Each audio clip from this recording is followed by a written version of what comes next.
Alright, you guys, so as some of you may know, I have a divine hatred for a certain vehicle, a certain, well, Nissan Versa, which has not been my favorite car, and, well, I had to bring my Subaru in for a recall today, and they gave me a loaner car, so I finally get my hands on the Nissan Versa, the most hated car in my mind, because I hate these things, and this just made it worse. So let me go through and explain to you the things that I just absolutely love about this hunk of crap called the Nissan Versa. Okay, so here we are, Nissan Versa 2016 model. And you can see it is the hatchback version. Don't really care much for this thing, but hell, what the hell, I'm going to do this review anyways, just because. Alright, so as you can see, it's a small little car using really small, skinny tires. It's an economy car, powered by a 1-point who cares engine that makes, I don't even care what type of horsepower this thing makes, because the 0 to 60 time comes in at a whopping, whenever. The thing is just a turd, to be honest with you. Handling wise, you don't feel connected to the road at all. The seats are really crappy. Not comfortable at all. In fact, just the 20-minute drive that I had home with this thing was absolutely terrible. And look, this thing has an armrest for the captain's chair. You see this on like freaking commercial vehicles, not cars that are built to be driven every day. Automatic transmission that shifts whenever the hell it wants, and I think the gears are a little too long. It does have some steering wheel controls for your audio system and stuff, and Bluetooth, which I guess is okay. I mean, at least it has something on it. Little screen here, it's not touch screen, but I'm sure it's because of the reverse camera crap that they require on vehicles now. It has aircon, which I guess is a thing, and it does have power windows and mirrors ish. There you go, power mirrors. You pretty much have to drive around with the traction control off because it doesn't make enough power to spin the tires. So in order to get anywhere quick, you have to have that off and overdrive off just to get anywhere fairly quick. Everything is hard plastic everywhere. It's absolute crap, to be honest with you. The A-pillars are so freaking huge that you have a blind spot that sits like right here, which is dumb. Let's see, turning around because my daughter was in the back seat. Back seat space, I guess, is okay. Let me go back there. It's got cup holders. Let's see, back seat space. I'm, like 6 foot, and I had the seat back, and yeah, you got plenty of back seat space. So I guess if you're hauling around your hipster friends, which I'm assuming that's the type of people that would be buying this car, if you're hauling around your hipster friends, I guess this is actually a pretty good car, because you can have friends sitting in the back seat, because apparently you won't care about driving to buy this car. You only care about your friends and texting and bullshit. So that's the whole reason you buy this car, because you really didn't care about driving. Now let's go to the hatchback, which is useless. Oh man, it doesn't even have a button. Look.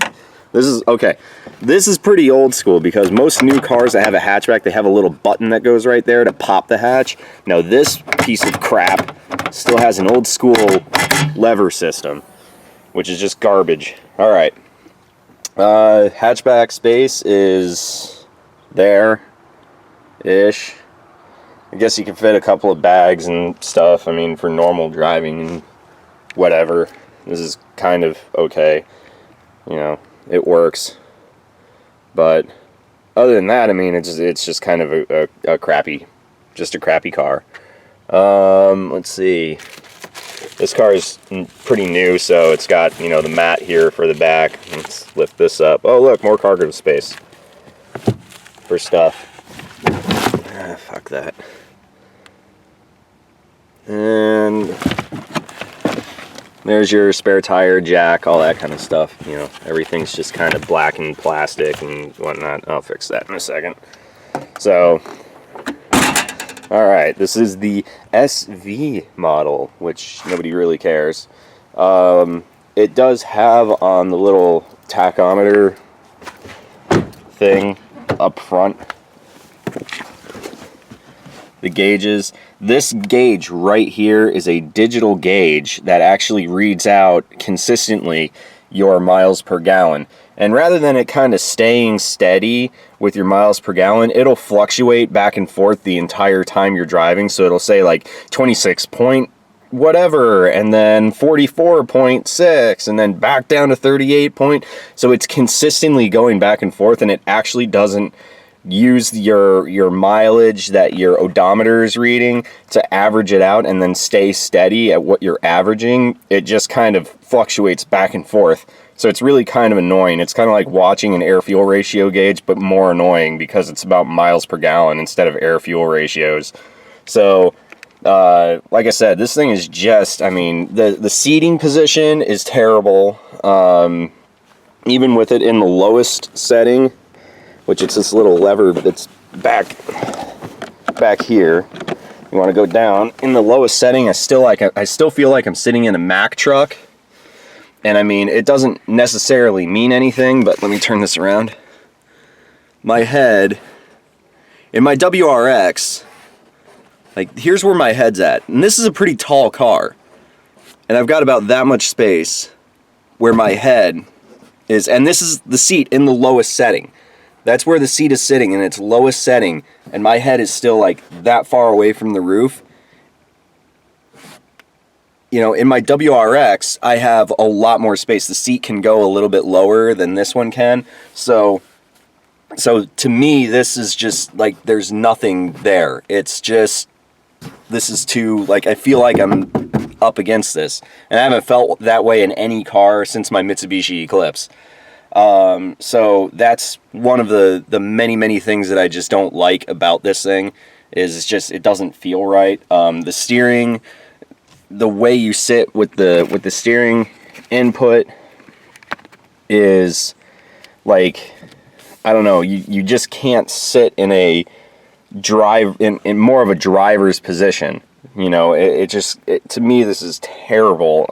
And because of the skinny tires and the steering is not heavy at all, it's really soft, and it just doesn't, it's just terrible. You know, I don't know how to put it. You know, the stocks, I guess they feel okay, ish. And then, you know, you got, I guess, some storage pockets and whatnot. That you have around here, but I mean, other than that, I mean, it's just, you know, just a USB aux thing. The only reason why I'm not driving this is because I would have to take my daughter in the car with me, and I just really don't want to do that, so I'm not going to drive this around and kind of throw it around a little bit. But I mean, to me, this is just, it's a cheap car, and I understand that. But this is just, to me, this is a terrible car. And how much one of these goes for, I can't fathom this thing. So, you know, but this is kind of my walk-around review of the Versa.